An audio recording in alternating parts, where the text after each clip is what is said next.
आज हम उस दौर की गाथा सुनाएंगे जब एक परम शिव भक्त राजा के अटूट विश्वास की परीक्षा लेने के लिए स्वयं विधाता ने क्रूरता की सारी सीमाएं लांघ दी थीं। यह कहानी है उस स्वर्ण राज्य की जिसे एक श्राप ने रेगिस्तान बना दिया, और उस राजर्षि की जिसने अपनी प्रजा के लिए अपना सर्वस्व त्याग कर महादेव को भी धरती पर उतरने के लिए विवश कर दिया। तो चलिए आरंभ करते हैं भक्ति, तपस्या और समर्पण की यह अद्भुत यात्रा। बहुत समय पहले की बात है। भारत की पवित्र भूमि पर एक राज्य हुआ करता था जिसका नाम था धर्मपुर। जैसा नाम था वैसा ही उस राज्य का स्वभाव था। धर्मपुर में धर्म और सत्य का राज्य था। वहां की प्रजा बहुत सुखी थी। किसी को किसी बात का कोई दुख या कोई कमी नहीं थी। खेतों में फसलें सोने की तरह लहलहाती थीं। नदियों में अमृत जैसा मीठा पानी बहता था और पेड़ों पर हमेशा मीठे फल लगे रहते थे। राज्य में न कोई चोर था न कोई दुष्ट। सब लोग एक दूसरे से प्रेम करते थे और मिलजुल कर रहते थे। इस धर्मपुर राज्य के राजा थे महाराज विक्रमसेन। राजा विक्रमसेन जितने वीर और पराक्रमी थे उतने ही दयालु और धार्मिक भी थे। वह अपनी प्रजा को अपनी संतान की तरह मानते थे और उनके सुख दुख का पूरा ध्यान रखते थे। राजा विक्रमसेन भगवान भोलेनाथ के बहुत बड़े भक्त थे। उनकी दिन की शुरुआत ही भोलेनाथ की पूजा से होती थी। सुबह उठकर स्नान करके वह राजसी वस्त्र त्याग कर एक साधारण भक्त की तरह रेशमी धोती पहनकर शिवालय जाते और घंटों तक भगवान शिव की पूजा करते। वह अपने हाथों से शिवलिंग पर जल चढ़ाते, बेलपत्र अर्पण करते और चंदन का लेप लगाते। उनकी भक्ति में कोई दिखावा नहीं था, बस एक सच्चे भक्त का अपने भगवान के प्रति गहरा प्रेम था। उनकी पत्नी महारानी सुनैना भी उतनी ही धार्मिक और पतिव्रता थी। वह हर काम में राजा का साथ देती थी। दोनों के मन में अपनी प्रजा के लिए अपार करुणा थी। उनके राज में हर कोई खुश था। ऐसा लगता था मानो स्वर्ग धरती पर उतर आया हो। दूर दूर के राज्यों से लोग धर्मपुर का वैभव देखने आते और राजा विक्रमसेन के न्याय और धर्म की प्रशंसा करते नहीं थकते थे। राजा विक्रमसेन के एक महामंत्री थे जिनका नाम था ज्ञानेश्वर।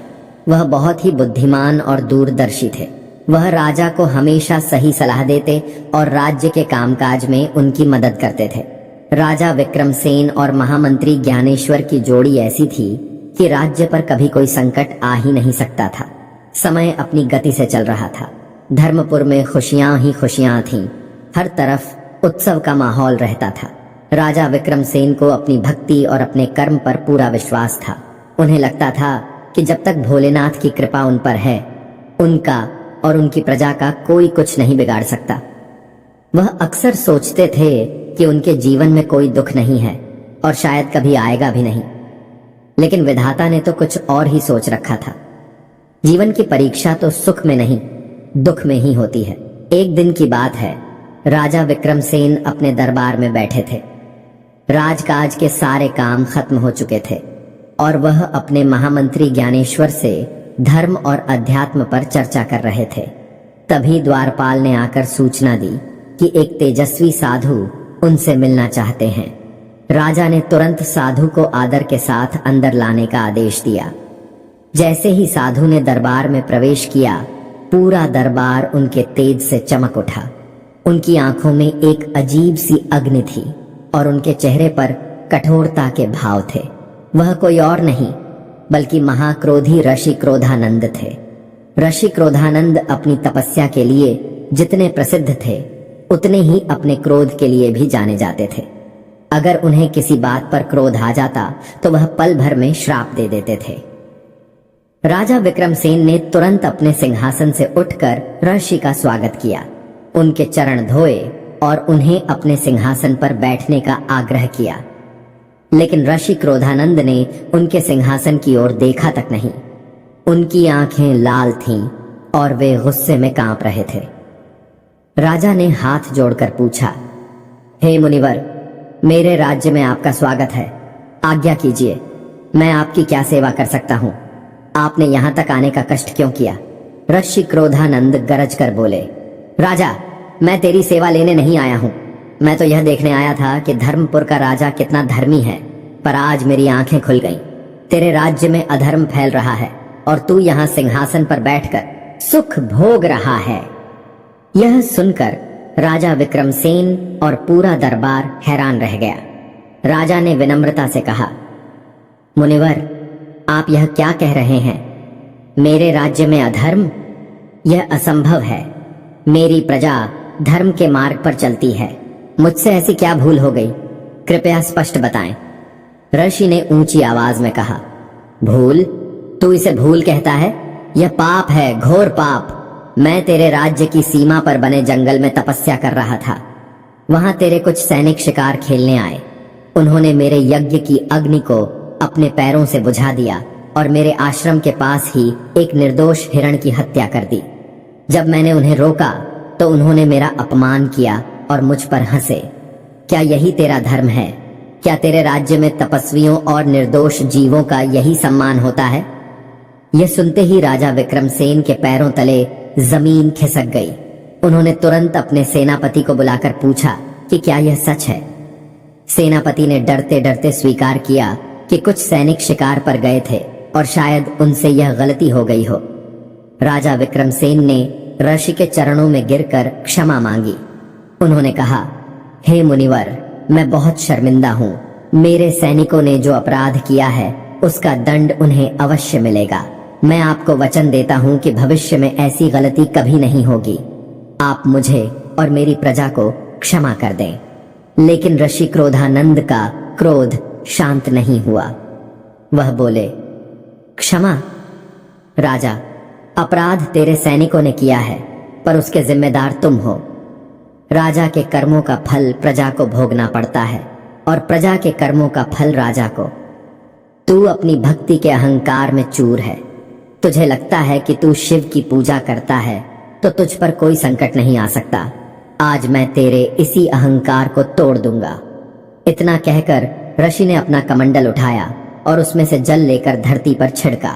उन्होंने अपनी आंखें बंद की और श्राप दिया, हे राजा विक्रमसेन, मैं तुझे श्राप देता हूं कि आज के बाद अगले 12 वर्षों तक तेरे राज्य में वर्षा की एक बूंद भी नहीं गिरेगी। यह धरती प्यासी हो जाएगी, तेरे खेत बंजर हो जाएंगे, तेरी नदियां सूख जाएंगी, तेरी प्रजा अन्न और जल की एक एक बूंद के लिए तरसेगी। तेरे सोने जैसे राज्य में भूख और गरीबी का नाच होगा। तेरा सारा वैभव, तेरा सारा अभिमान मिट्टी में मिल जाएगा। तू अपनी आंखों से अपनी प्रजा को तड़पते देखेगा और कुछ नहीं कर पाएगा। यही तेरे पाप का दंड है। श्राप देते ही ऋषि क्रोधानो अंध वहां से अंतर्ध्यान हो गए। पूरा दरबार सन्न रह गया। राजा विक्रमसेन पत्थर की मूर्ति की तरह वहीं खड़े रह गए। उन्हें अपने कानों पर विश्वास नहीं हो रहा था। 12 साल तक वर्षा नहीं होगी, यह तो कल्पना से भी परे था। महामंत्री ज्ञानेश्वर ने राजा को संभाला और कहा, महाराज, धैर्य रखें। ऋषि क्रोध में थे, शायद उनका श्राप सच न हो। हम भगवान भोलेनाथ से प्रार्थना करेंगे, वह सब ठीक कर देंगे। राजा को भी अपनी भक्ति पर भरोसा था। उन्होंने सोचा, मैंने कोई पाप नहीं किया है, मेरे भोलेनाथ मेरे साथ अन्याय नहीं होने देंगे। उन्होंने उन सैनिकों को कठोर दंड दिया और राज्य में एक बड़े यज्ञ का आयोजन किया ताकि वर्षा के देवता इंद्र प्रसन्न हो और ऋषि का श्राप निष्फल हो जाए। पहला महीना बीता, फिर दूसरा। आसमान में बादल तो आते थे पर बिना बरसे ही चले जाते थे। लोगों को चिंता होने लगी, पर उन्हें अपने राजा पर विश्वास था। 6 महीने बीत गए। अब चिंता बढ़ने लगी। तालाबों और कुओं का पानी सूखने लगा था। राजा विक्रमसेन हर दिन शिवालय जाकर घंटों प्रार्थना करते, रोते, गिड़गिड़ाते, हे प्रभु, यह कैसी परीक्षा है? मेरी प्रजा का क्या दोष है? मुझ पर कृपा करो प्रभु, इस संकट से हमें उबारो। लेकिन कुछ भी नहीं बदला। 1 साल बीत गया। अब स्थिति भयानक होने लगी थी। खेतों में दरारें पड़ गई थीं। जो फसलें थीं वे पानी के बिना सूख कर राख हो गईं। नदियों का पानी इतना कम हो गया था कि वे पतली धाराओं में बह रही थीं। राज्य के भंडार से लोगों को अनाज दिया जा रहा था, पर वह कब तक चलता? दूसरा साल शुरू हुआ। अब अकाल का असली रूप दिखने लगा था। लोग भूखे प्यासे मरने लगे थे। बच्चों को रोते बिलखते देखकर माता पिता का कलेजा फट जाता था। जो धर्मपुर कभी स्वर्ग कहलाता था वह अब नरक जैसा लगने लगा था। चारों तरफ बस निराशा और दुख का माहौल था। जो लोग कल तक राजा की जय जयकार करते थे अब वे ही उन्हें कोसने लगे थे। कुछ कहते यह सब राजा के पापों का फल है, कुछ कहते राजा की भक्ति झूठी है, तभी तो भगवान भी नहीं सुन रहे। राजा विक्रमसेन के लिए यह सब सुनना असहनीय था। प्रजा का दुख उनसे देखा नहीं जाता था। वह रात रात भर जागते रहते। महारानी सुनैना उन्हें दिलासा देती, स्वामी हिम्मत मत हारिए, भगवान परीक्षा ले रहे हैं, एक दिन सब ठीक हो जाएगा। पर राजा का मन नहीं मानता था। उन्हें लगता था कि उनकी भक्ति में ही कोई कमी रह गई है। उन्होंने और भी बड़े बड़े यज्ञ करवाए, विद्वान पंडितों को बुलाया, दिन रात पूजा पाठ करवाया। उन्होंने अपना खजाना गरीबों में बांट दिया, पर कुछ भी काम नहीं आया। ऋषि का श्राप पत्थर की लकीर बन चुका था। देखते देखते 5 साल बीत गए। धर्मपुर की हालत अब खंडहर जैसी हो गई थी। हरियाली का नामो निशान नहीं था। जहां हरे भरे खेत थे वहां अब बस सूखी फटी हुई जमीन थी। जो नदियां कलकल करके बहती थीं वे अब धूल भरे रास्ते बन गई थीं। लोग घर बार छोड़कर दूसरे राज्यों में जाने लगे थे। राज्य लगभग खाली हो गया था। जो बचे थे उनमें चलने फिरने की भी ताकत नहीं थी। हर तरफ बस कंकाल जैसे दिखने वाले इंसान नजर आते थे। राजा विक्रमसेन का शरीर भी चिंता और दुख से सूख गया था। उनके चेहरे का तेज गायब हो गया था। वह अब राजा नहीं, एक दुखी और लाचार इंसान लगते थे। एक रात वह अपने महल की छत पर खड़े होकर सूखे तारों भरे आसमान को देख रहे थे। उनकी आंखों से आंसू बह रहे थे। उन्होंने हाथ जोड़कर आकाश की ओर देखकर कहा, हे मेरे भोलेनाथ, अब और नहीं सहा जाता। या तो मेरी प्रजा के प्राण हर लो या इस दुख को हर लो। मैंने ऐसी क्या गलती कर दी जिसका इतना बड़ा दंड मिल रहा है? कहाँ है आपकी कृपा, कहाँ है आपकी दया? वह पूरी रात रोते रहे। जब सुबह हुई तो उन्होंने एक कठोर निर्णय लिया। उन्होंने महामंत्री ज्ञानेश्वर को बुलाया और कहा, महामंत्री जी, मैंने बहुत सोच विचार कर लिया है। अब इस राजपाट का, इस महल का, इस सिंहासन का कोई अर्थ नहीं है। जब मेरी प्रजा ही दुखी है तो मैं राजा बनकर क्या करूंगा? मैंने निश्चय किया है कि मैं यह सब कुछ त्याग दूंगा। महामंत्री ज्ञानेश्वर हैरान रह गए। उन्होंने कहा, महाराज, आप यह क्या कह रहे हैं? आप हमें छोड़कर कहां जाएंगे? अगर आप ही चले गए तो इस बची खुची प्रजा का क्या होगा? राजा ने कहा, मैं प्रजा को छोड़कर नहीं जा रहा हूं, मैं उनके लिए ही जा रहा हूं। मैंने राजधर्म बहुत निभाया पर कोई फल नहीं मिला। अब मैं केवल भक्त धर्म निभाऊंगा। मैं यह राजपाट आपको सौंपता हूं। आप जैसे भी हो इन बचे हुए लोगों का ध्यान रखना। मैं अब एक साधारण इंसान बनकर जंगल में जाऊंगा और तब तक भोलेनाथ की तपस्या करूंगा जब तक वह मेरी पुकार सुन न खा ही लेते। जब तक मेरे राज्य पर उनकी कृपा दृष्टि नहीं पड़ती मैं लौट कर नहीं आऊंगा। या तो मैं अपने प्राण त्याग दूंगा या भोलेनाथ को प्रसन्न करके ही मानूंगा। महारानी सुनैना ने जब यह सुना तो उन्होंने भी राजा के साथ जाने की जिद की। उन्होंने कहा, स्वामी, मेरा धर्म आपके साथ है। जहां आप रहेंगे वहीं मेरा महल है। मैं भी आपके साथ चलूंगी और आपकी सेवा करूंगी। राजा ने उन्हें बहुत समझाया पर वह नहीं मानी। अंत में राजा को उनकी बात माननी पड़ी। उस दिन धर्मपुर के राजा और रानी ने अपने राजसी वस्त्र उतार दिए और भगवा रंग के साधारण वस्त्र पहन लिए। उन्होंने अपना महल, अपना सिंहासन, अपना सब कुछ त्याग दिया और नंगे पैर जंगल की ओर चल पड़े। उनके पास कुछ भी नहीं था सिवाय एक दूसरे के साथ और मन में भोलेनाथ के नाम के। जब प्रजा ने यह देखा तो उनकी आंखों में आंसू आ गए। जिन लोगों ने राजा को कोसा था वे अब अपनी गलती पर पछता रहे थे। उन्हें समझ आ गया था कि उनका राजा कितना महान है जो अपनी प्रजा के लिए अपना सर्वस्व त्याग कर जा रहा है। जंगल का रास्ता बहुत कठिन था। कंकड़ पत्थर पैरों में चुभते थे। दिन में तेज धूप और रात में कड़ाके की ठंड। खाने के लिए कभी कभी कोई कंद मूल मिल जाता तो कभी भूखे ही रहना पड़ता। पानी की तलाश में मीलों भटकना पड़ता। महारानी सुनैना जो कभी फूलों की सेज पर सोती थीं, अब कठोर धरती पर सोती थीं, लेकिन उनके चेहरे पर कोई शिकन नहीं थी। वह अपने पति की सेवा में लगी रहती और उन्हें हिम्मत देती। राजा विक्रमसेन का मन अब केवल एक ही लगन में रमा हुआ था, भोलेनाथ को पाना है। वह चलते चलते, उठते बैठते, हर सांस के साथ बस एक ही नाम जपते, AUM नमः शिवाय, AUM नमः शिवाय। कई महीने बीत गए। वे दोनों चलते चलते एक बहुत घने जंगल में पहुंचे। वहां उन्होंने एक छोटी सी कुटिया बनाई और वहीं रहकर तपस्या करने लगे। राजा दिन भर कठोर तप करते, कभी एक पैर पर खड़े होकर, कभी भरी धूप में बैठकर, कभी कड़कड़ाती ठंड में केवल एक वस्त्र पहनकर। उनका शरीर कमजोर होता जा रहा था, पर उनका संकल्प और मजबूत होता जा रहा था। एक दिन जब राजा ध्यान में बैठे थे, एक बहुत ही बूढ़े साधु वहां आए। उनका शरीर झुका हुआ था, हाथ में एक लाठी थी और चेहरे पर सफेद लंबी दाढ़ी थी। उन्होंने राजा को ध्यान में लीन देखा और वहीं एक पत्थर पर बैठ गए। जब राजा ने अपनी आंखें खोली तो उन्होंने साधु को अपने सामने बैठे पाया थी। राजा ने तुरंत उठकर साधु को प्रणाम किया।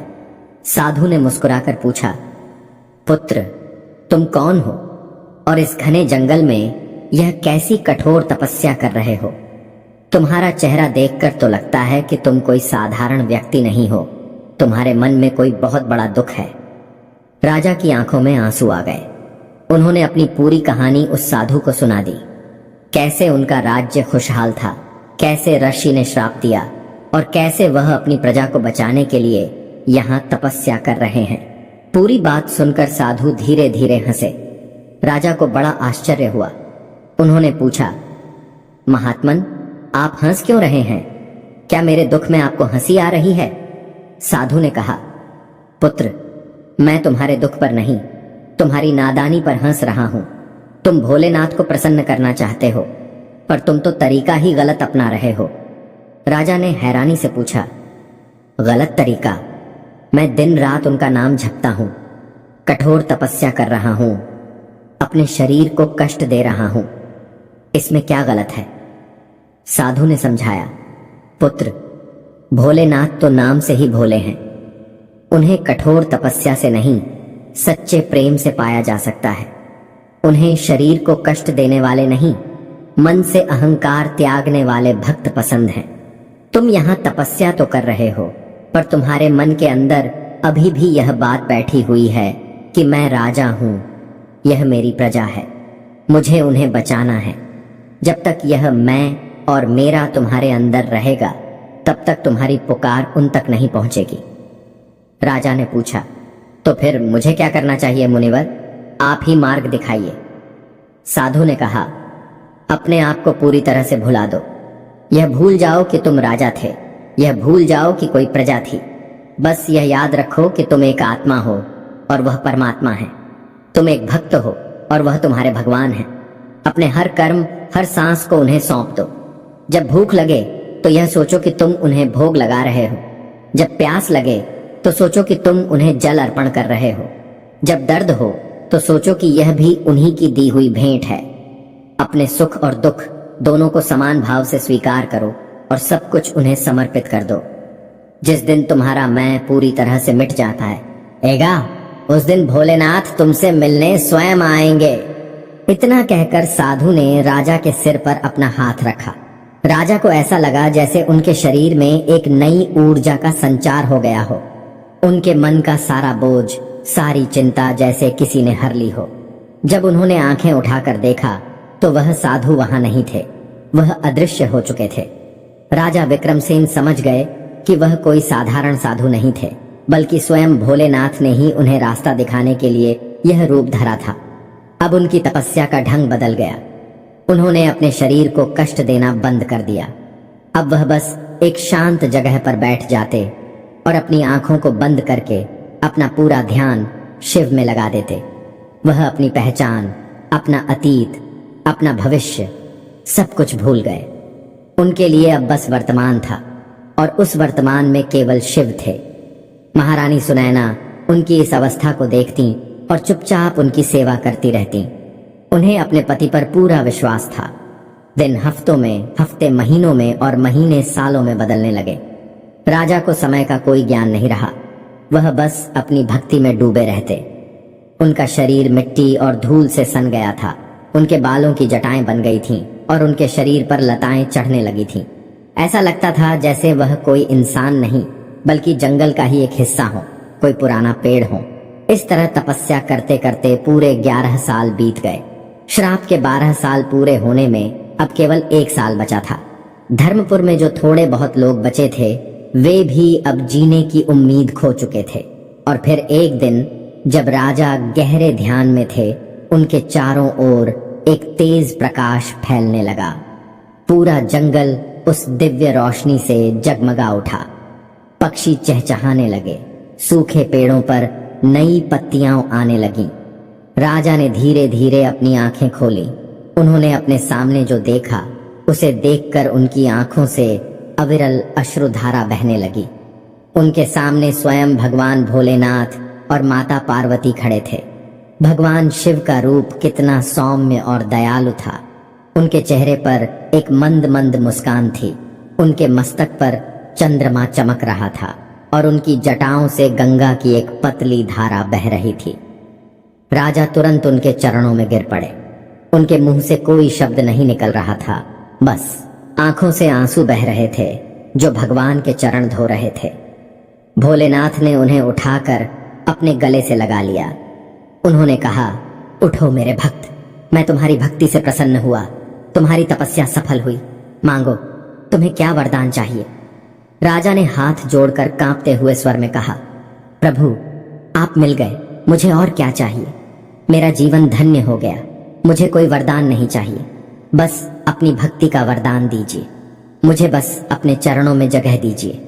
यह सुनकर माता पार्वती मुस्कुराईं और बोली, पुत्र हम जानते हैं कि तुम अपने लिए कुछ नहीं मांगोगे, पर तुमने अपनी प्रजा के कल्याण के लिए इतनी कठोर तपस्या की है, उनका दुख अब समाप्त होना ही चाहिए। तुम अपने राज्य के लिए वरदान मांगो। तब राजा विक्रमसेन ने कहा, हे दीनानाथ, अगर आप मुझ पर प्रसन्न हैं तो बस इतनी कृपा कीजिए कि ऋषि क्रोधानंद का श्राप समाप्त हो जाए, मेरे राज्य में फिर से वर्षा हो, मेरी प्रजा का दुख दूर हो और धर्मपुर फिर से पहले की तरह खुशहाल हो जाए। भगवान शिव ने तथास्तु कहा। उन्होंने कहा, विक्रमसेन तुम्हारी भक्ति सच्ची है। तुमने दुख में भी धर्म का साथ नहीं छोड़ा। तुमने अहंकार का त्याग करके स्वयं को मुझे समर्पित कर दिया। यही सच्ची भक्ति है। जाओ, अपने राज्य लौट जाओ। आज से तुम्हारे राज्य में सब कुछ पहले जैसा हो जाएगा। तुम्हारे राज्य में अब कभी कोई दुख नहीं आएगा। यह केवल वर्षा का जल नहीं होगा, बल्कि मेरी कृपा की वर्षा होगी जो तुम्हारे राज्य को पहले से भी अधिक समृद्ध बना देगी। भगवान शिव ने आगे कहा, पुत्र जीवन में सुख और दुख तो कर्मों के अनुसार आते जाते रहते हैं। दुख कोई सजा नहीं है, बल्कि यह एक अवसर है अपनी भक्ति को और गहरा करने का, अपने अभिमान को ग्लाने का और ईश्वर के और करीब आने का। तुमने इस परीक्षा को पार कर लिया है। अब तुम केवल एक राजा नहीं बल्कि एक राजर्षि कहलाओगे। इतना कहकर भगवान भोलेनाथ और माता पार्वती ने उन्हें अपना आशीर्वाद दिया और अंतर्ध्यान हो गए। जैसे ही वे अदृश्य हुए, आसमान में घने काले बादल छाने लगे, बिजली कड़कने लगी और जोर जोर से हवा चलने लगी। राजा विक्रमसेन और महारानी सुनैना ने आकाश की ओर देखा और फिर रिमझिम बूंदें गिरने लगीं। 12 साल के लंबे इंतजार के बाद धर्मपुर की सूखी धरती पर पानी की पहली बूंदें गिरी थीं। वह सिरकियोतेगी आमागीफ पानी की बूंदें नहीं थीं, वह अमृत की बूंदें थीं। जैसे ही वे सूखी धरती पर पड़ी, धरती से एक सौंधी सौंधी खुशबू उठने लगी। कुछ ही पलों में मूसलाधार वर्षा होने लगी। ऐसा लग रहा था मानो आसमान आज 12 साल का सारा पानी एक ही दिन में बरसा देगा। राजा और रानी उस बारिश में भीगते रहे। यह उनके लिए सिर्फ बारिश नहीं थी, यह भोलेनाथ की कृपा थी, उनका आशीर्वाद था। उन्होंने धरती पर माथा टेका और भगवान का धन्यवाद किया। उधर धर्मपुर में जैसे ही बारिश शुरू हुई, जो लोग मरणासन्न अवस्था में पड़े थे, उनके शरीर में भी जान आ गई। वे सब अपने घरों से बाहर निकल आए और बारिश में नाचने लगे, गाने लगे। बच्चों की किलकारियां गूंजने लगीं, सूखी नदियों में पानी भरने लगा, सूखे तालाब लबालब हो गए। हर तरफ खुशी और उत्साह का माहौल था। महामंत्री ज्ञानेश्वर समझ गए कि यह राजा की तपस्या का ही फल है। उन्होंने लोगों से कहा, हमारे महाराज लौट रहे हैं। उनकी भक्ति सफल हो गई। राजा विक्रमसेन और महारानी सुनैना अपने राज्य की ओर चल पड़े। जिस रास्ते से वे गुजरते, उन्हें हरियाली ही हरियाली नजर आती। सूखे पेड़ों पर नए पत्ते आ गए थे, बंजर धरती पर हरी घास उगाई थी। ऐसा लग रहा था मानो प्रकृति ने एक नई चादर ओढ़ ली हो। जब वे अपने राज्य की सीमा पर पहुंचे तो उन्होंने देखा कि महामंत्री ज्ञानेश्वर और सारी प्रजा उनके स्वागत के लिए खड़ी थी। लोगों की आंखों में खुशी के आंसू थे। बेटे, महाराज विक्रमसेन की जय, महारानी सुनैना की जय के नारे लगा रहे थे। राजा और रानी का भव्य स्वागत हुआ। उन्हें फिर से राजमहल ले जाया गया। राजा विक्रमसेन ने फिर से राजकाज संभाला, लेकिन अब वह पहले वाले राजा नहीं थे। अब उनके अंदर रत्ती भर भी अहंकार नहीं था। वह अब एक राजा के रूप में नहीं, बल्कि एक सेवक के रूप में अपनी प्रजा की सेवा करते थे। उनके मन में हर प्राणी के लिए करुणा और प्रेम था। भोलेनाथ की कृपा से धर्मपुर कुछ ही समय में पहले से भी ज्यादा समृद्ध और खुशहाल हो गया। खेतों में इतनी फसल होती थी कि भंडार भरे रहते थे। राज्य में धन धान्य की कोई कमी नहीं थी। राजा विक्रमसेन ने अपने राज्य में कई शिवालय बनवाए और वह अपना अधिकांश समय भक्ति और प्रजा की सेवा में बिताने लगे थे। वह सबको यही सिखाते थे कि जीवन में चाहे कितना भी बड़ा दुख क्यों न आए, कभी भी ईश्वर पर से अपना विश्वास मत खोना।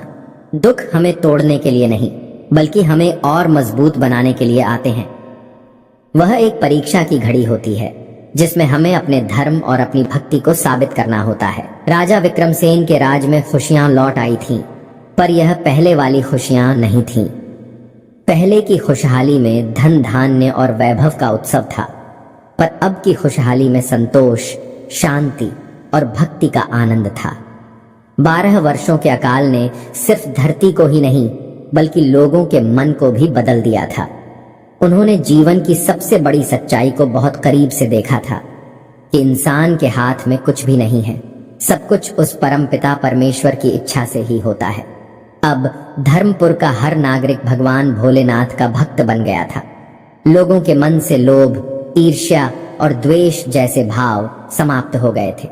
वे समझ गए थे कि सच्चा धन तो भक्ति और अच्छे कर्म ही हैं। राजा विक्रमसेन अब एक शासक की तरह नहीं, बल्कि एक पिता और गुरु की तरह राज करते थे। वह हर दिन अपनी प्रजा के बीच जाते, उनके सुख दुख को सुनते और उन्हें धर्म का मार्ग दिखाते। उनका जीवन बहुत ही सादा हो गया था।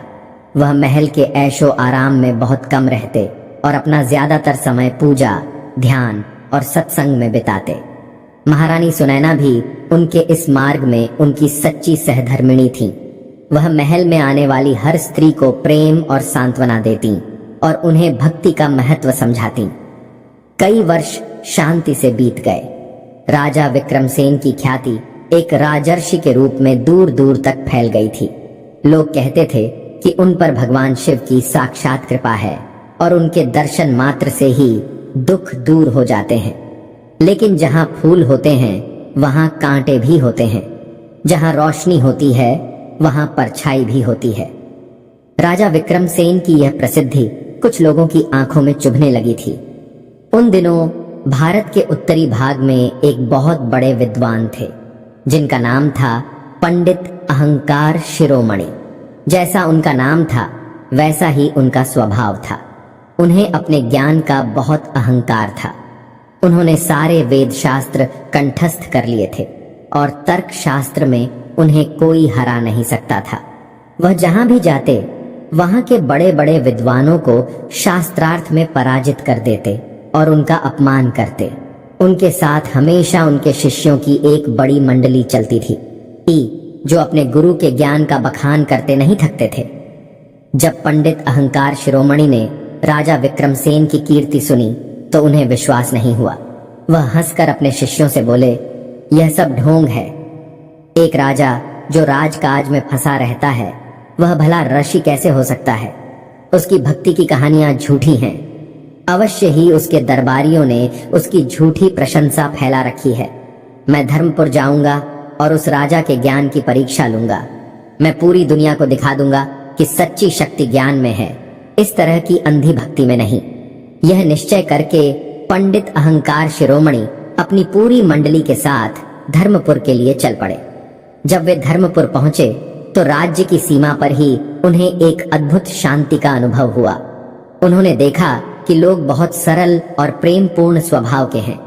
हर कोई एक दूसरे की मदद कर रहा है और सबके चेहरे पर एक अजीब सा संतोष है। यह देखकर उनका अहंकार थोड़ी देर के लिए डगमगाया, पर फिर उन्होंने सोचा, यह सब बाहरी दिखावा है, असली परीक्षा तो इनके राजा की होगी। उन्होंने सीधे राजमहल जाकर राजा विक्रमसेन से मिलने की इच्छा प्रकट की। राजा को जैसे ही उनके आगमन का समाचार मिला, वह स्वयं महल के मुख्य द्वार पर उनका स्वागत करने आए। राजा विक्रमसेन ने पंडित को देखकर हाथ जोड़े और उन्हें प्रणाम किया। उन्होंने कहा, हे महाविद्वान, मेरा सौभाग्य है कि आपके चरण मेरी इस हम्बल कुटिया, मेरे इस राज्य में पड़े। आइए, कृपया अंदर पधार कर इस महल को पवित्र कीजिए। राजा का ऐसा विनम्र व्यवहार देखकर पंडित को थोड़ी हैरानी हुई, पर उनका अहंकार कम नहीं हुआ। वह अकड़ कर बोले, राजन, मैं तुम्हारा आतिथ्य स्वीकार करने नहीं आया हूं। मैं तो तुम्हारी प्रसिद्धि का रहस्य जानने आया हूं। मैंने सुना है कि तुम स्वयं को बहुत बड़ा भक्त और ज्ञानी समझते हो। मैं तुमसे शास्त्रार्थ करना चाहता हूं। राजा विक्रमसेन मुस्कुराए और हाथ जोड़कर बोले, हे पंडित श्रेष्ठ, आप तो ज्ञान के महासागर हैं और मैं एक साधारण सा भक्त, एक अज्ञानी जीव। मैं आपसे शास्त्रार्थ करने के योग्य कहां हूं? आप तो पहले से ही विजयी हैं। कृपया मुझे इस धर्म संकट में न डालें। राजा की यह विनम्रता देखकर पंडित अहंकार शिरोमणि थे का अहंकार और बढ़ गया। उन्होंने सोचा कि राजा डर गया है। वह जोर से हंसे और पूरे दरबार में ऊंची आवाज में बोले, देखा, मैंने कहा था ना, यह राजा तो एक पाखंडी है। इसके पास कोई ज्ञान नहीं है, इसीलिए यह शास्त्रार्थ से डर रहा है। इसकी सारी प्रसिद्धि झूठी है। यह लोगों को भक्ति के नाम पर मूर्ख बनाता है। यह सुनकर दरबार में बैठे सभी मंत्री और प्रजाजन क्रोधित हो गए, लेकिन राजा विक्रमसेन शांत रहे। उन्होंने अपने सभी दरबारियों को शांत रहने का इशारा किया। उन्होंने पंडित से फिर से विनती की, हे मुनिवर, आप सत्य कह रहे हैं। मुझ में कोई ज्ञान नहीं है। मेरे पास तो बस मेरे भोलेनाथ का नाम है।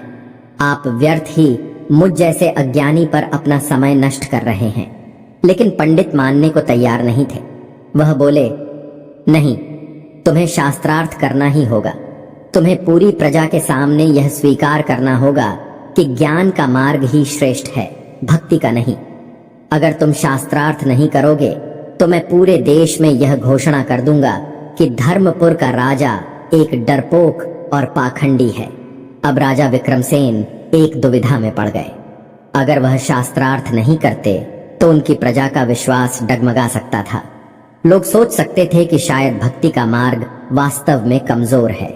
अपनी प्रजा के विश्वास की रक्षा के लिए और भक्ति के मार्ग का सम्मान रखने के लिए उन्होंने भारी मन से शास्त्रार्थ के लिए अपनी स्वीकृति दे दी।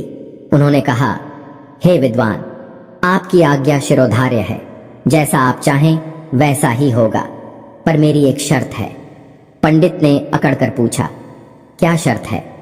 राजा ने कहा, शर्त यह है कि इस शास्त्रार्थ का विषय होगा ज्ञान बड़ा है या भक्ति, और इस शास्त्रार्थ में हार जीत का फैसला प्रजा करेगी।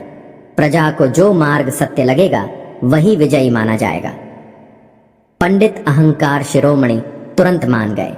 उन्हें अपने ज्ञान पर पूरा भरोसा था। उन्हें लगा कि इन अनपढ़ और गंवार लोगों को अपनी तर्कों की जाल में फंसाना बहुत आसान होगा। पूरे राज्य में घोषणा कर दी गई।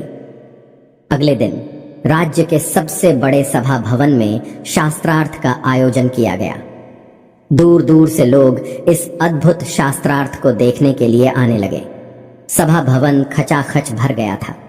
एक तरफ ऊंचे आसन पर पंडित अहंकार शिरोमणि बैठे थे, जिनके चारों ओर बड़े बड़े ग्रंथ रखे हुए थे। उनके चेहरे पर विजय का अभिमान साफ झलक रहा था। दूसरी तरफ एक बहुत ही साधारण से आसन पर राजा विक्रमसेन बैठे थे। उनके पास कोई ग्रंथ नहीं था, कोई आडंबर नहीं था। उनकी आंखें बंद थीं और उनके हाथ जुड़े हुए थे, जैसे वह प्रार्थना कर रहे हों। उनका चेहरा बिल्कुल शांत और सौम्य था। शास्त्रार्थ आरंभ हुआ। पहली बारी पंडित की थी। वह अपने आसन से उठे और उन्होंने बोलना शुरू किया। उनकी वाणी में बिजली जैसी कड़क थी। उन्होंने वेदों, उपनिषदों और पुराणों से श्लोकों पर श्लोक सुनाने शुरू कर दिए। उन्होंने तर्क और प्रमाणों से यह सिद्ध करना शुरू किया कि ज्ञान के बिना भक्ति अंधी है। उन्होंने कहा, जैसे आंखों के बिना कोई व्यक्ति चल नहीं सकता, वैसे ही ज्ञान के बिना कोई भक्त ईश्वर को पा नहीं सकता। भक्ति तो एक भावना है जो कभी भी भटक सकती है, पर ज्ञान एक प्रकाश है जो हमेशा सही रास्ता दिखाता है। अगर तुम्हें यही ज्ञान नहीं कि ईश्वर क्या है, उसका स्वरूप क्या है, उसे पाने का सही तरीका क्या है, तो तुम किसकी भक्ति करोगे? तुम्हारी भक्ति तो केवल एक कल्पना होगी, एक वहम होगा। इसलिए ज्ञान ही सर्वोपरि है। पंडित अहंकार शिरोमणि घंटों तक बोलते रहे।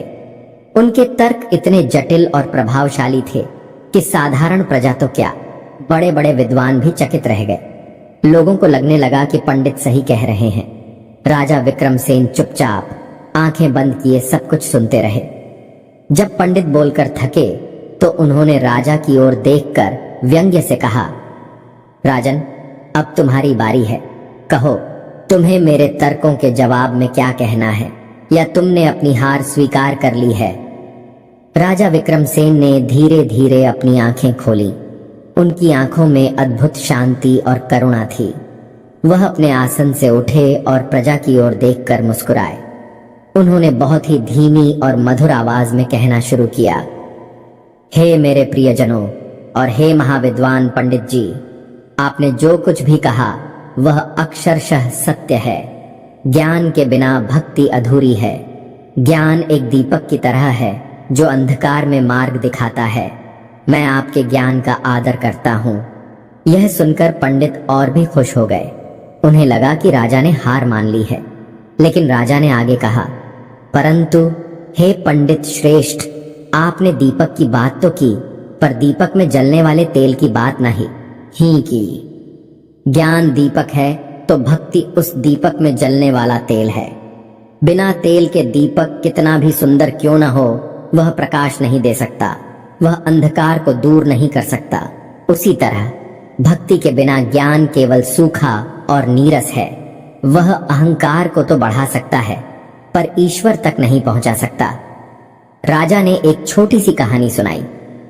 एक बार एक व्यक्ति को नदी पार करनी थी। उसके पास एक बहुत सुंदर नाव थी जो सबसे अच्छी लकड़ी की बनी थी। नाव में हर तरह की सुविधा थी। वह व्यक्ति नाव में बैठ गया और बड़े गर्व से उसे देखने लगा, पर वह नाव को चलाना नहीं जानता था। वह बस नाव में बैठकर उसकी सुंदरता की प्रशंसा करता रहा। शाम हो गई, रात हो गई, पर नाव वहीं की वहीं रही। दूसरी तरफ एक गरीब मल्लाह था। उसके पास एक टूटी फूटी साधारण सी नाव थी, पर उसे नाव चलानी आती थी और उसे उस पार जाना था। वह अपनी नाव में बैठा और कुछ ही देर में नदी पार कर गया। हे पंडित जी, आपकी ज्ञान रूपी नाव बहुत सुंदर है, पर उसमें भक्ति रूपी पतवार नहीं है। मेरा ज्ञान तो कुछ भी नहीं, मेरी नाव तो टूटी फूटी है, पर मेरे पास मेरे भोलेनाथ के नाम की पतवार है, जिसे पकड़कर मैं जीवन की हर नदी को पार कर सकता हूँ। राजा ने आगे कहा, ज्ञान हमें बताता है कि ईश्वर सर्वशक्तिमान है, दयालु है, पर भक्ति हमें उस दया का अनुभव कराती है। ज्ञान सिर तक पहुंचता है, पर भक्ति सीधे हृदय में उतरती है, और ईश्वर सिर में नहीं हृदय में बसते हैं। ज्ञानी कहता है, अहम ब्रह्मास्मि, मैं ब्रह्म हूं, और इस मैं के अहंकार में फंस जाता है। पर भक्त कहता है, दासो हम, मैं दास हूं, और अपने मैं को मिटाकर प्रभु में विलीन हो जाता है। राजा के सरल शब्दों का लोगों पर गहरा प्रभाव पड़ रहा था। उनकी बातें किसी किताब से नहीं बल्कि उनके अपने अनुभव से निकल रही थीं। पंडित अहंकार शिरोमणि राजा के इन सरल तर्कों से तिलमिला उठे। वह क्रोध में बोले, बस करो यह कहानियां सुनाना। मेरे पास एक सीधा प्रश्न है। अगर तुम्हारी भक्ति में इतनी ही शक्ति है और तुम्हारे भोलेनाथ इतने ही दयालु हैं, तो उन्होंने तुम्हें और तुम्हारी प्रजा को 12 वर्षों तक क्यों तड़पने दिया? कहां थी उनकी कृपा तब? इसका जवाब दो। यह एक बहुत ही कठिन प्रश्न था। पूरी सभा में सन्नाटा छा गया। सब लोग राजा की ओर देखने लगे। उन्हें लगा कि अब राजा के पास कोई उत्तर नहीं होगा। राजा विक्रमसेन मुस्कुराए कि चेहरे पर कोई चिंता नहीं थी। उन्होंने पंडित से कहा, आपका प्रश्न बहुत उत्तम है। फिर वह अपनी आंखें बंद करके हाथ जोड़कर वहीं आसन पर बैठ गए। उन्होंने कोई उत्तर नहीं दिया। उन्होंने बस अपने हृदय की गहराई से पूरे प्रेम और समर्पण के साथ एक ही नाम का जाप शुरू कर दिया। AUM नमः शिवाय, AUM नमः शिवाय, AUM नमः शिवाय। उनकी आवाज में न कोई तर्क था न कोई उत्तर। उनकी आवाज में केवल भक्ति थी, केवल प्रेम था, केवल समर्पण था। जैसे जैसे वह जाप करते गए, पूरे सभा भवन का वातावरण बदलने लगा। एक दिव्य शांति चारों ओर फैलने लगी। लोगों को लगा जैसे वे किसी मंदिर में बैठे हों। राजा के चेहरे पर एक अलौकिक तेज प्रकट होने लगा। उनकी आंखों से प्रेम के आंसू बहने लगे। वह जाप की ध्वनि, वह भक्ति का कंपन इतना शक्तिशाली था कि वह हर किसी के हृदय को छू रहा था। पंडित अहंकार शिरोमणि अपने ज्ञान के अहंकार में खड़े थे। उन्होंने महसूस किया कि उनके पैर कांप रहे हैं। राजा के उस जाप के सामने उनके सारे तर्क, सारे शास्त्र, सारे श्लोक छोटे पड़ गए, फीके पड़ गए। उन्होंने जीवन में पहली बार ज्ञान से परे किसी शक्ति का अनुभव किया था। यह प्रेम की शक्ति थी, भक्ति की शक्ति थी। उनके अंदर का अहंकार पिघलने लगा। उनकी आंखों से भी आंसू बहने लगे। उन्हें अपनी गलती का एहसास हुआ। वह समझ गए कि सच्चा ज्ञान किताबों में नहीं बल्कि उस अनुभव में है जो राजा इस समय कर रहे थे। पंडित अहंकार शिरोमणि दौड़कर राजा विक्रमसेन के चरणों में गिर पड़े। वह रोते हुए बोले, हे राजर्षि, मुझे क्षमा कर दीजिए। मैं अंधा था, मैं अपने ज्ञान के घमंड में अंधा था। आज आपने मेरी आंखें खोल दी। आप जीत गए, आपकी भक्ति जीत गई। मैंने शास्त्रों को केवल पढ़ा है, आपने उन्हें जिया है।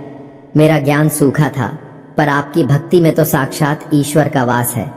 कृपया मुझे अपना शिष्य बना लीजिए। मुझे भी भक्ति का यह मार्ग दिखाइए। राजा विक्रमसेन ने जाप रोका और अपनी आंखें खोली। उन्होंने पंडित को उठाकर अपने गले से लगा लिया। उन्होंने कहा, हे विद्वान, हार या जीत तो अहंकार की बातें हैं। भक्ति के मार्ग में न कोई छोटा है न कोई बड़ा। हम सब उस एक ही ईश्वर के बच्चे हैं। आइए हम सब मिलकर उस परम पिता का गुणगान करें। उस दिन के बाद पंडित अहंकार शिरोमणि का जीवन पूरी तरह से बदल गया। उन्होंने अपना अहंकार और अपने सारे ग्रंथ त्याग दिए और राजा विक्रमसेन के साथ रहकर भक्ति मार्ग की शिक्षा लेने लगे। और राजा विक्रमसेन की कीर्ति और भी बढ़ गई। अब लोग उन्हें सिर्फ एक राजा या राजर्षि ही नहीं बल्कि एक जीवंत संत मानते थे। यह भोलेनाथ की ही कृपा थी जिसने न केवल एक राज्य को बचाया बल्कि एक राजा के हृदय को ऐसा बना दिया कि वह दूसरों के हृदयों को भी बदल सकता था। कहानी हमें सिखाती है कि सच्ची कृपा केवल दुख दूर होना नहीं है बल्कि दुखों से मिली वह समझ है जो हमारे जीवन को हमेशा के लिए बदल देती है। इस तरह राजा विक्रमसेन ने कई वर्षों तक धर्मपूर्वक राज किया और अंत में मोक्ष को प्राप्त हुए। उनकी कहानी आज भी लोगों को यह सिखाती है कि सच्ची भक्ति में इतनी शक्ति होती है कि वह बड़े से बड़े संकट को भी टाल सकती है, और भगवान भोलेनाथ अपने भक्तों पर कृपा करने में कभी देर नहीं करते। बस जरूरत है एक सच्चे और समर्पित हृदय की। समय का चक्र अपनी गति से घूमता रहा। धर्मपुर में शांति और भक्ति की गंगा बह रही थी। राजा विक्रमसेन के शासन में राज्य अब केवल एक भौगोलिक क्षेत्र नहीं बल्कि एक तीर्थ स्थान बन गया था। दूर दूर से लोग यहाँ केवल व्यापार करने या बसने के लिए नहीं बल्कि जीवन जीने की कला सीखने आते थे। वे राजर्षि विक्रमसेन के सत्संग में बैठते और भक्ति के सरल मार्ग को समझते। पंडित अहंकार शिरोमणि, जो अब अपना पुराना नाम और अहंकार त्याग चुके थे, पंडित विनम्र सेन के नाम से जाने जाते थे। वह अब राजा के सबसे करीबी सहयोगियों में से एक थे। जहां राजा विक्रमसेन अपने अनुभव से भक्ति के प्रेमपूर्ण पक्ष को सिखाते, वहीं पंडित विनम्र सेन शास्त्रों और ज्ञान के माध्यम से उसी भक्ति की गहराई को समझाते। ज्ञान और भक्ति का ऐसा अद्भुत संगम धर्मपुर को आध्यात्मिक शिक्षा का एक महान केंद्र बना चुका था। 12 वर्ष के अकाल के बाद भगवान भोलेनाथ की कृपा से राजा विक्रमसेन और महारानी सुनैना को एक पुत्र की प्राप्ति हुई। उनका जन्म ही एक उत्सव था। राजा ने उसे भगवान का साक्षात प्रसाद मानकर उसका नाम प्रसाद रखा। राजकुमार प्रसाद अपने नाम के अनुरूप ही थे। वह जितने सुंदर और तेजस्वी थे उतने ही विनम्र और बुद्धिमान भी। बचपन से ही उनकी रुचि राजकाज से अधिक भक्ति और सेवा में आत्मा में थी। वह अपने पिता के साथ शिवालय जाते, घंटों ध्यान में बैठे रहते और अपनी प्रजा के बच्चों के साथ ऐसे खेलते जैसे वह कोई राजकुमार नहीं बल्कि उनके ही मित्र हों। सारा धर्मपुर राजकुमार प्रसाद को अपनी आंखों का तारा मानता था। वह राज्य का भविष्य थे और उनके गुणों को देखकर हर कोई निश्चिंत था कि धर्मपुर का भविष्य उनके पिता से भी अधिक उज्जवल होगा। राजा विक्रमसेन और महारानी सुनैना भी अपने पुत्र को देखकर फूले नहीं समाते थे। विक्रमसेन के लिए प्रसाद केवल उनका पुत्र नहीं था बल्कि भोलेनाथ की कृपा का जीवंत प्रमाण था। वह उसे देखते तो उन्हें अपने जीवन की सारी कठिन परीक्षाएं और अंत में मिला भगवान का आशीर्वाद याद आ जाता। समय बीता और राजकुमार प्रसाद 16 वर्ष के हो गए। उनका यौवन, उनका तेज, उनकी विनम्रता और उनकी भक्ति देखने योग्य थी। एक दिन पूरे राज्य में राजकुमार के जन्मदिन का उत्सव मनाने की तैयारियां चल रही थीं। तभी अचानक राजकुमार प्रसाद बीमार पड़ गए। पहले तो सबने सोचा कि यह कोई साधारण ज्वर है, उतर जाएगा। राज्य के सबसे बड़े वैद्यों को बुलाया गया। उन्होंने अपनी सारी विद्या लगा दी, पर राजकुमार का ज्वर कम होने के बजाय बढ़ता ही गया। उनकी हालत दिन प्रतिदिन बिगड़ने लगी। उनका तेजस्वी शरीर पीला पड़ गया, उनकी चमकती आंखें निस्तेज हो गईं और वह बिस्तर से उठने में भी असमर्थ हो गए। देखते देखते उत्सव का माहौल चिंता और भय में बदल गया। धर्मपुर के हर घर में, हर मंदिर में राजकुमार के स्वास्थ्य के लिए प्रार्थना होने लगी। राजा विक्रमसेन ने अपने जीवन की सारी तपस्या, सारे पुण्य कर्म अपने पुत्र को दे दिए। उन्होंने बड़े बड़े यज्ञों का आयोजन किया, गरीबों को अन्न धन का दान किया, पर कुछ भी काम न आया। राजकुमार प्रसाद की हालत मृत्यु के निकट पहुंच गई। अब राजा विक्रमसेन का धैर्य जवाब देने लगा। वह राजा जिसने 12 साल के अकाल को धैर्य से सहा था, जिसने एक अहंकारी पंडित के अपमान को विनम्रता से सहा था, वह आज एक पिता के रूप में टूट रहा था। वह दिन रात अपने पुत्र के सिरहाने बैठे रहते, उसकी मुरझाए हुए चेहरे को देखते और उनकी आंखों से आंसू बहते रहते।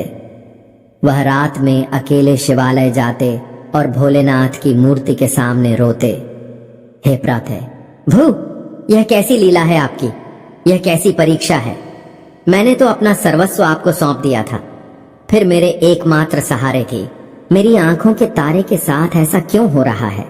आपने ही तो उसे अपने प्रसाद के रूप में मुझे दिया था, फिर आप उसे वापस क्यों छीन रहे हैं? मुझ पर दया करो प्रभु, मेरे पुत्र को जीवन दान दो। उनकी प्रार्थना में अब वह समर्पण नहीं था जो पहले हुआ करता था। अब उनकी प्रार्थना में एक पिता का दर्द था, एक मोह था, एक अधिकार की भावना थी। वह भक्ति तो कर रहे थे, पर उस भक्ति में अपनी इच्छा को पूरा करवाने का आग्रह था। महारानी सुनैना, जो स्वयं एक मां के रूप में असहनीय पीड़ा में थीं, अपने पति की यह हालत देखकर और भी दुखी हो जाती।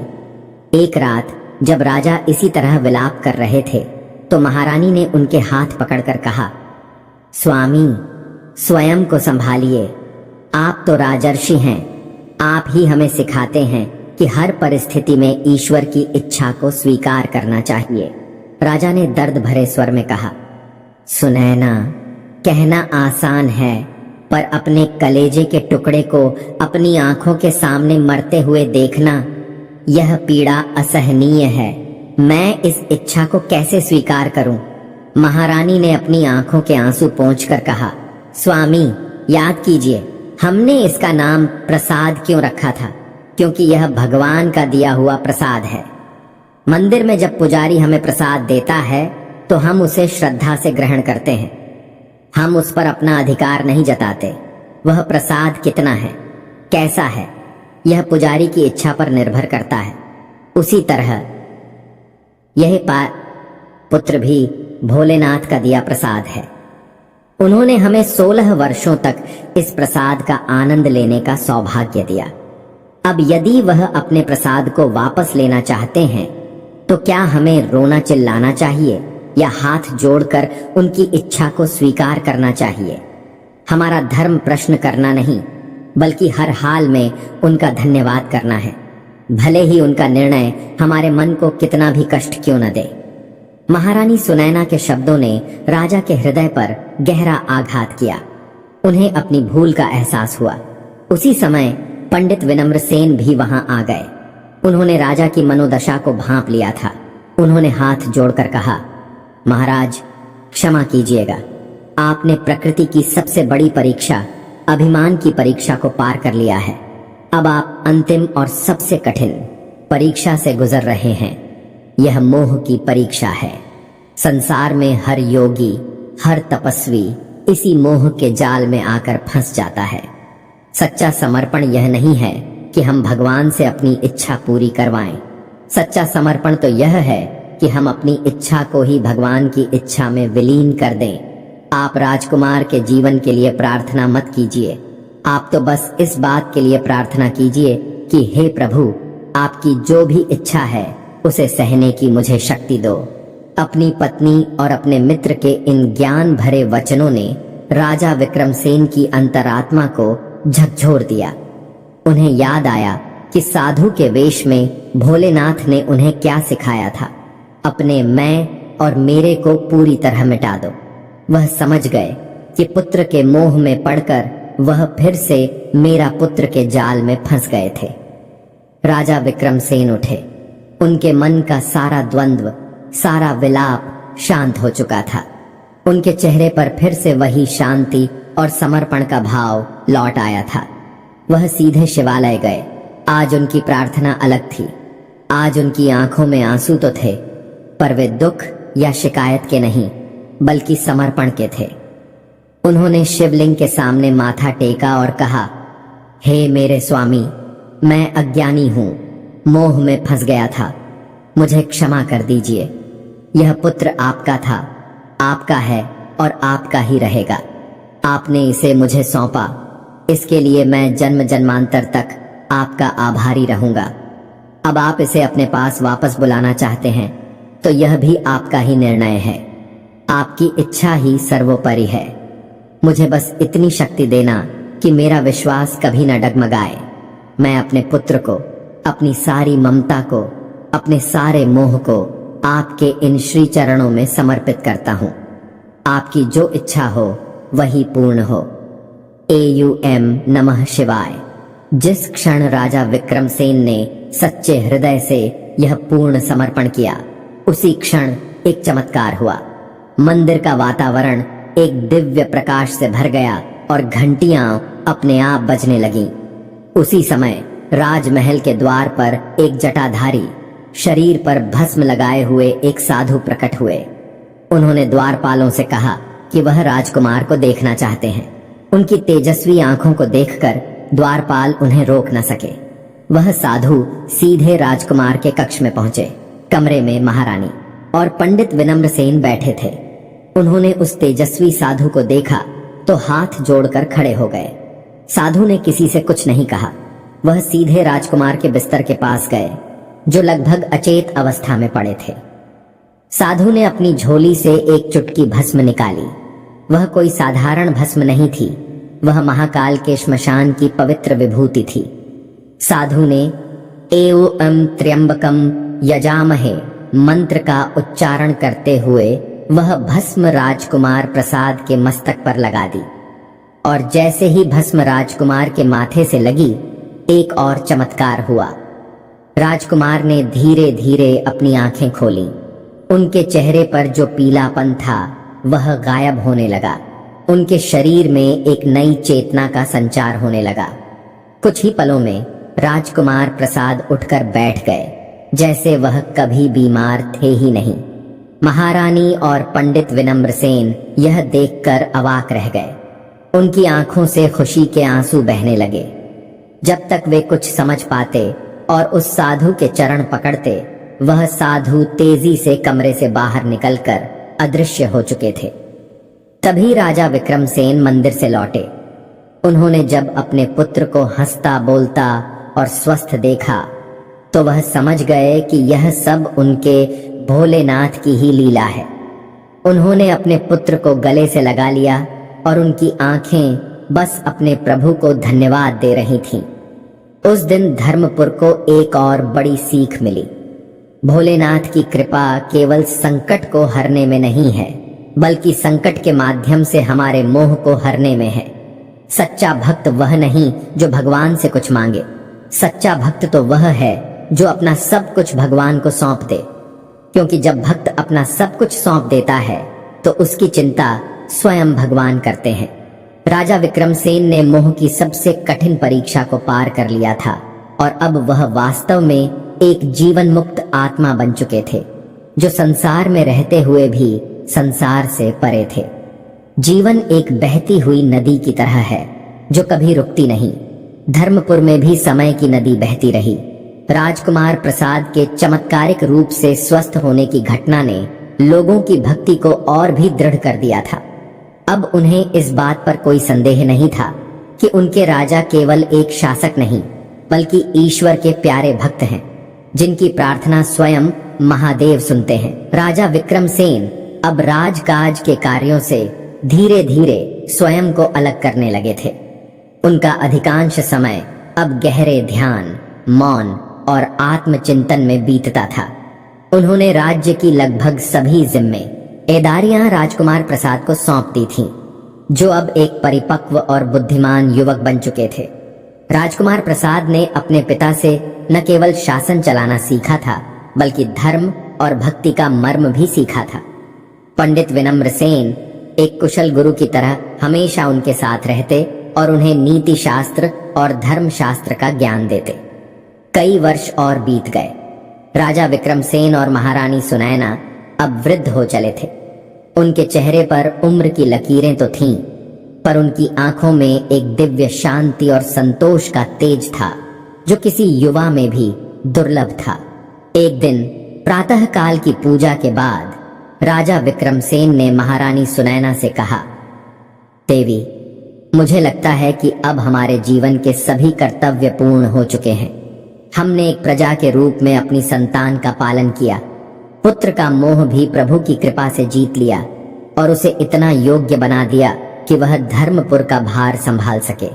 अब इस महल और इन राजसी वस्त्रों का बंधन हमें क्यों बांधे रखे। महारानी सुनैना एक सच्ची सहधर्मिणी थी। वह अपने पति के मन की बात को बिना कहे ही समझ जाती थी। उन्होंने मुस्कुराकर कहा, स्वामी, मैं तो कब से उस दिन की प्रतीक्षा कर रही थी जब हम इन सोने की जंजीरों को त्याग कर अपने असली घर की ओर चलेंगे। मेरा सुख तो बस आपके साथ रहने में है, चाहे वह महल में हो या किसी जंगल की कुटिया में। दोनों ने यह निश्चय कर लिया कि अब वे वानप्रस्थ आश्रम ग्रहण करेंगे।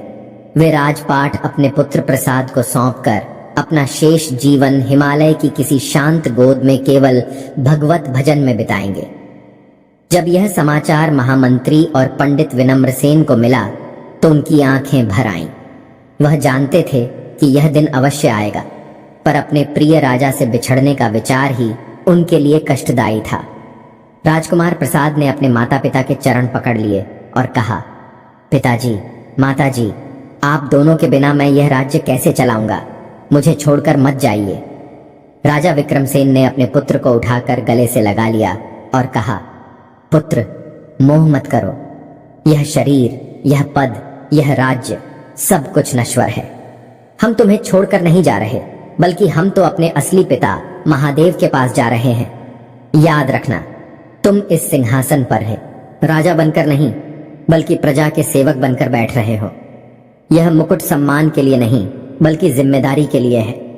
हर निर्णय धर्म और न्याय की कसौटी पर कसना, और यह कभी मत भूलना कि धर्मपुरख है का असली राजा कौन है। तुम तो केवल उनके प्रतिनिधि हो। शुभ मुहूर्त देखकर राजकुमार प्रसाद का राज्याभिषेक किया गया। पूरा धर्मपुर इस उत्सव को देखने के लिए उमड़ पड़ा था, पर हर किसी की आंखों में खुशी के साथ साथ विदाई के आंसू भी थे। राजा विक्रमसेन ने अपने हाथों से अपने पुत्र के सिर पर मुकुट रखा और उसे अपना आशीर्वाद दिया, और फिर वह क्षण आया जब राजा विक्रमसेन और महारानी सुनैना ने दूसरी बार राजसी वस्त्रों का त्याग किया। पहली बार उन्होंने दुख और विवशता में त्यागा था, पर आज वे शांति और आनंद के साथ भगवा वस्त्र धारण कर रहे थे। उनके चेहरे पर किसी तरह का कोई दुख नहीं था, बल्कि एक लंबी यात्रा के बाद घर लौटने की खुशी थी। सारा धर्मपुर अपने प्रिय राजा और रानी को विदा करने के लिए राज्य की सीमा तक आया। लोग उनके मार्ग में फूल बिछा रहे थे और उनकी जय जयकार कर रहे थे। विक्रमसेन और सुनैना सबसे हाथ जोड़कर विदा ले रहे थे। उन्होंने मुड़कर एक आखिरी बार अपने राज्य, अपनी प्रजा और अपने पुत्र को देखा, और फिर शांत मन से हिमालय के अंतहीन मार्ग पर आगे बढ़ गए। उनकी यह यात्रा बहुत कठिन थी। शरीर अब वृद्ध हो चुका था और पहाड़ों का रास्ता पथरीला और दुर्गम था। कभी बर्फीली हवाओं का सामना करना पड़ता तो कभी तेज धूप का, पर उनके मन में अद्भुत उत्साह था। हर कदम पर वे भोलेनाथ का नाम जपते और हर कष्ट उन्हें प्रभु का दिया हुआ उपहार लगता। वे किसी से भिक्षा नहीं मांगते थे। जंगल में जो कंदमूल फल फूल मिल जाते उसी पर निर्वाह करते। कई महीनों की कठिन यात्रा के बाद वे अंततः देवभूमि उत्तराखंड की ऊंचाइयों में पहुंचे। वहां मां गंगा के किनारे एकांत में उन्हें एक छोटी सी गुफा मिली। वह स्थान इतना शांत और पवित्र था कि वहां पहुंचते ही उनकी सारी थकान दूर हो गई। उन्होंने उसी गुफा को अपना आश्रम बना लिया। अब उनका जीवन बहुत सरल था। सुबह गंगा में स्नान करना, फिर दिन भर गुफा में बैठकर ध्यान और जाप करना। उनके बीच अब बातें भी बहुत कम होती थीं। वे अब मौन की भाषा में एक दूसरे से बात करते थे। उनकी आत्माएं इतनी जुड़ चुकी थीं कि उन्हें कुछ कहने सुनने की आवश्यकता ही नहीं पड़ती थी। वे बस एक दूसरे के सानिध्य में बैठकर उस परम आनंद में डूबे रहे थे जो उन्हें शिव भक्ति से मिलता था। इस तरह उस दिव्य शांति में कई वर्ष और बीत गए। एक दिन पूर्णिमा की रात थी। आकाश में चांद अपनी पूरी छटा बिखेर रहा था और उसकी शीतल चांदनी गंगा की लहरों पर नृत्य कर रही थी। महारानी सुनैना ध्यान में बैठी थीं। उनका चेहरा एक अद्भुत तेज से दमक रहा था। राजा विक्रमसेन भी उनके पास ही ध्यानस्थ थे। सहसा राजा विक्रमसेन ने महसूस किया कि महारानी के शरीर से एक दिव्य ऊर्जा निकलकर आकाश में विलीन हो गई है। उन्होंने अपनी आंखें खोलीं और देखा कि महारानी सुनैना अभी भी ध्यान की मुद्रा में बैठी हैं, पर उनके चेहरे पर एक स्थायी मुस्कान है और उनके प्राण अब इस नश्वर शरीर में नहीं हैं। उन्होंने शांति से बिना किसी कष्ट के अपने शरीर का त्याग कर दिया था। एक क्षण के लिए राजा विक्रमसेन के हृदय में एक गहरा शून्य छा गया। उनकी जीवन संगिनी, जिसने सुख दुख हर परिस्थिति में उनका साथ दिया था, आज उन्हें अकेला छोड़कर चली गई थी। उनकी आंखों से 2 बूंद आंसू ढलक पड़े, पर अगले ही पल उन्हें आत्मज्ञान हुआ। उन्होंने स्वयं को संभाला। यह शरीर तो एक वस्त्र मात्र है, आत्मा तो अजर अमर है। सुनैना मुझसे कहाँ दूर गई हैं? उनकी आत्मा तो अब उस परमात्मा में विलीन हो गई है जहां एक दिन मुझे भी जाना है। हमारा संबंध शरीरों का नहीं, आत्माओं का था, जो सदा एक रहेगा। उन्होंने पूरे शांत मन से एक योगी की तरह अपनी पत्नी के शरीर का गंगा के किनारे अंतिम संस्कार किया। उन्होंने कोई विलाप नहीं किया, कोई शोक नहीं मनाया। उन्होंने तो बस हाथ जोड़कर प्रभु को धन्यवाद दिया कि उन्होंने सुनैना को इतनी सहज और शांतिपूर्ण मृत्यु देकर अपने चरणों में स्थान दिया। अब राजा विक्रमसेन इस संसार में पूरी तरह से अकेले थे। उनका अंतिम बंधन, अपनी पत्नी के प्रति उनका प्रेम और लगाव भी अब टूट चुका था। अब उनके और उनके भोलेनाथ के बीच कोई नहीं था। वह गुफा में लौटे और एक अभूतपूर्व ध्यान में लीन हो गए। उन्हें न दिन का पता था, न रात का, न भूख का ज्ञान था, न प्यास का। उनका शरीर स्थिर हो गया था, पर उनकी चेतना ब्रह्मांड की यात्रा कर रही थी। उन्होंने अपने भीतर ही कैलाश को देखा, अपने भीतर ही शिव के डमरू की ध्वनि सुनी और अपने भीतर ही था कि उस परम प्रकाश का अनुभव किया जो करोड़ों सूर्यों से भी तेज था। वह अब राजा विक्रमसेन नहीं थे, वह अब कोई व्यक्ति नहीं थे। उनका मैं पूरी तरह से विलीन हो चुका था। वह केवल एक शुद्ध चेतना थे, एक शुद्ध आत्मा थे, जो अपने स्रोत उस महासागर रूपी परमात्मा में मिलने के लिए आतुर थे। और फिर वह अंतिम शुभ घड़ी आई। माघ महीने की शिवरात्रि की महानिशा में, जब सारा संसार अपने अपने ढंग से शिव की आराधना कर रहा था, तब हिमालय की उस एकांत गुफा में वह महान भक्त अपने आराध्य में सदा सदा के लिए विलीन हो गया। पद्मासन में बैठे बैठे ही एक मंद मुस्कान के साथ राजर्षि विक्रमसेन ने अपनी अंतिम सांस ली और उनकी आत्मा ज्योति के रूप में निकलकर उस अनंत आकाश में स्थित सदाशिव में समा गई। कहानी यहाँ समाप्त हो सकती थी, पर सच्ची कहानी कभी समाप्त नहीं होती।